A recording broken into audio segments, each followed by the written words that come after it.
Hash শারীরিকভাবে ঘনিষ্ঠ। বর বিছানায় পারদর্শী কিনা সেটা আগে পরীক্ষা নেয় কনের আত্মীয়রা।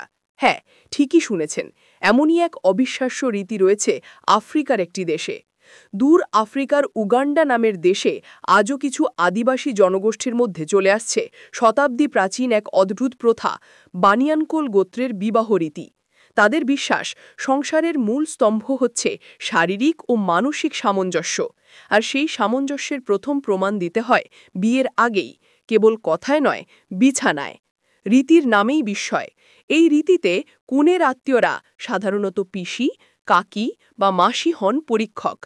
তাদের দায়িত্ব হবু বর আসলেই কনের উপযুক্ত কিনা তা যাচাই করা। আর এই পরীক্ষার ধরন শুনলে অবাক হবেন।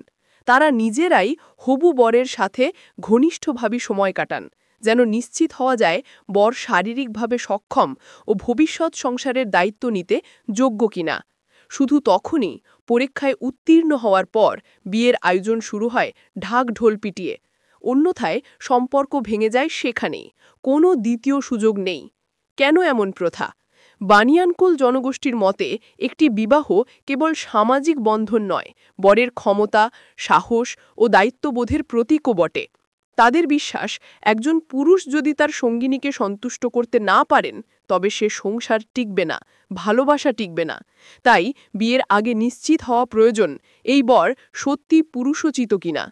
এই প্রথা একসময় ছিল অত্যন্ত গোপনীয়, কিন্তু ইউরোপীয় ভ্রমণকারী ও নৃবিজ্ঞানীরা ১৯ শতকের শেষ দিকে এটির নথি সংরক্ষণ করেন। তবে আজকের আধুনিক উগান্ডায় আইন ও মানবাধিকারের কারণে এই রীতি প্রায় বিলুপ্ত, কেবল লোককথা আর অতীতের গল্প হিসেবেই রয়ে গেছে এখন। পাঠকের জন্য এক ভাবনা।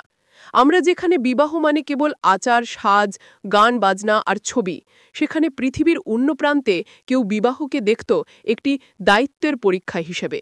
অদ্ভুত, কিন্তু ভাবলে চমকে ওঠার মতো।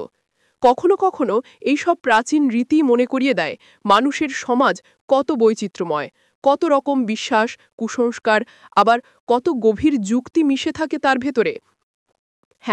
আপনি কি মনে করেন, এমন প্রথা কি সাহসিকতার প্রতীক, না অমানবিক কুসংস্কার?